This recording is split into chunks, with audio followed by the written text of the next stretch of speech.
Ruff, ruff. Un guide complet pour trouver le chien qui te correspond le mieux. Les chiens sont les amis les plus drôles, les plus mignons et les plus gentils qui soient. On ne les appelle pas les meilleurs amis de l'homme pour rien, n'est-ce pas? Mais parmi toutes ces races de chiens disponibles, laquelle conviendrait parfaitement à tes besoins? Laquelle serait la meilleure race pour partager ta vie? Découvrons-le ensemble. Mais tout d'abord, pendant que tu te lances à la recherche du parfait compagnon à quatre pattes, n'oublie pas d'ouvrir l'œil à la recherche de 3 ampoules représentant le logo de Sympa caché dans cette vidéo. Une fois que tu les auras toutes trouvées, dis-nous dans les commentaires à quel moment de la vidéo tu les as repérées. Bonne chance! 12. Les chiens de garde. Bien des gens ne sont pas seulement à la recherche d'un fidèle compagnon en adoptant un chien. Si tu fais partie de ces gens-là et si tu veux que ton chien surveille ta maison, tu pourrais penser à prendre un Rottweiler, un Doberman Pinscher ou un berger allemand. Ces races de chiens montent la garde naturellement puisqu'ils ne font pas confiance aussi facilement aux étrangers et ils protégeront très bien ta maison. Cela ne veut pas dire qu'ils ne savent pas être mignons ou amusants, ne t'inquiète pas, ils peuvent aussi faire ça.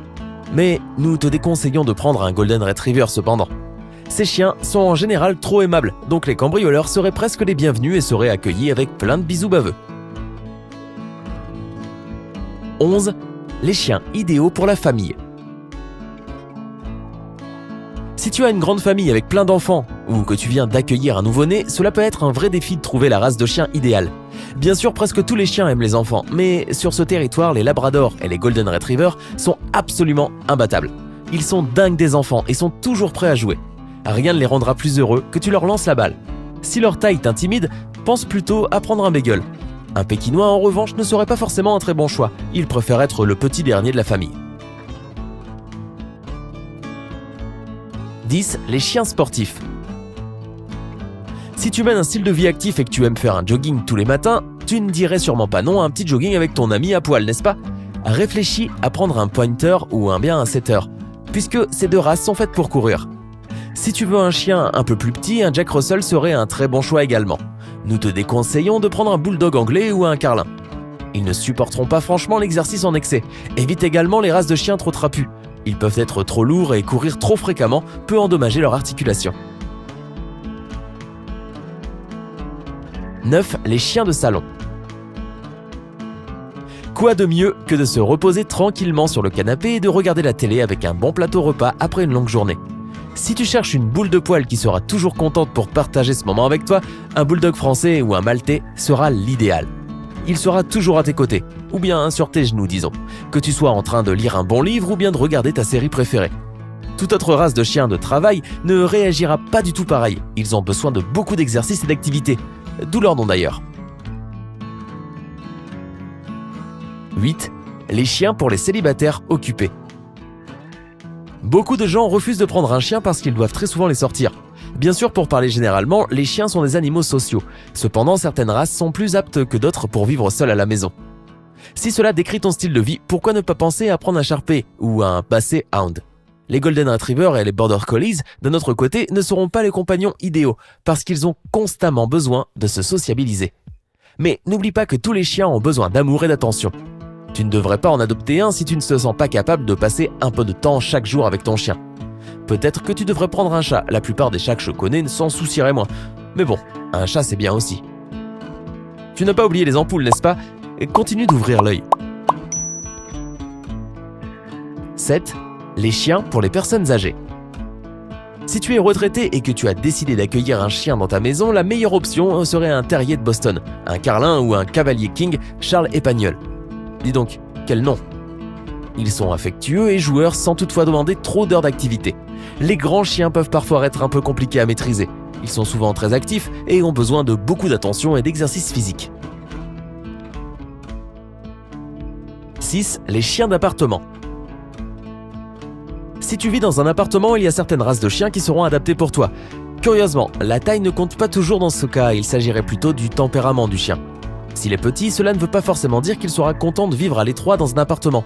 Pense plutôt à prendre un Yorkshire ou un Bulldog. Si tu es intéressé par les Chihuahuas, tu devrais y réfléchir à 2 fois. Ces chiens sont certes petits, mais très actifs. 5. Les chiens pour les foyers aux multiples animaux. Si tu as déjà des animaux chez toi, en prendre un autre pourrait bien être compliqué, voire potentiellement dangereux. Il faut que tu choisisses la race avec soin parce que tu voudras sûrement que tes chiens s'entendent bien.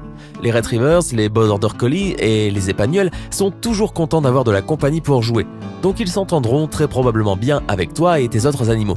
Les terriers ou autres races typiquement utilisées pour les combats de chiens peuvent parfois être un peu plus compliqués. Cela ne les empêche pas d'avoir une belle personnalité, mais malheureusement, les chiens de combat sont éduqués pour être agressifs et compétitifs. C'est tout simplement dans leur nature. 4. Les chiens qui s'adapteront parfaitement au climat chaud. La plupart d'entre nous adorons l'été, mais ce n'est pas le cas de tous les chiens. Si tu vis dans un endroit où il fait chaud la plupart du temps, tu devrais bien réfléchir à quelle race de chien tu vas adopter. Étrangement, beaucoup de races de chiens à poil court auraient bien du mal à supporter un climat tropical, puisque la tolérance aux températures élevées ne dépend pas que de leur fourrure, mais aussi de leur structure corporelle ainsi que de leur taille. La plupart des terriers peuvent supporter la chaleur. En revanche, les Saint-Bernard, les Samoyèdes et les Boxers ne se sentiront pas bien dans un climat chaud. 3. Les chiens qui s'habituent bien au climat froid. Si tu vis dans un climat totalement à l'opposé de ce que nous venons de décrire, alors les options seront bien évidemment différentes. Les races qui préfèrent un climat froid ont généralement une bonne fourrure et sont un peu grassouillées. Donc, comme tu l'auras probablement deviné, ton choix devrait se porter sur le Saint-Bernard, le Malamute, le Husky ou le Samoyède. Ils se sentent parfaitement à leur aise dans des températures froides. Les Doberman, en revanche, détestent le froid. 2. Les chiens hypoallergéniques. Si tu es allergique aux poils de chien, tu as sûrement oublié depuis bien longtemps l'idée d'adopter un chien. Mais attends une petite minute. Les acariens, que l'on assimile souvent aux poils d'animaux, sont les causes d'allergie aux animaux les plus communes. Les schnauzers peuvent être un excellent choix, puisqu'ils sont connus pour produire moins d'acariens que d'autres races. Une autre bonne option est le caniche, ou toute autre race croisée, comme les labradors coupés de caniche, les épagnols coupés de caniche, et la liste de races génétiquement modifiées, dira-t-on, continue. Sache seulement que tes allergies peuvent continuer à se déclencher de temps en temps, mais en général, cela ne sera pas pire qu'avec les autres races. Les bergers allemands ne sont pas un bon choix à cause de leur peau, car on y trouve beaucoup d'acariens. Après, rien ne t'empêche de choisir le chien que tu veux et de prendre 2 fois plus de cachets contre les allergies, comme j'ai fait moi. 1.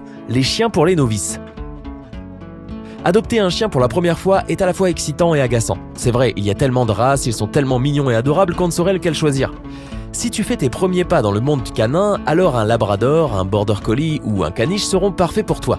Ces races sont très intelligentes, assez simples à éduquer et elles ne sont pas têtues. Les schnauzers et les terriers demandent un peu plus de patience, mais cela n'empêche pas que ce sont d'excellents choix. Il ne te restera plus qu'à trouver le refuge idéal pour avoir les meilleurs conseils.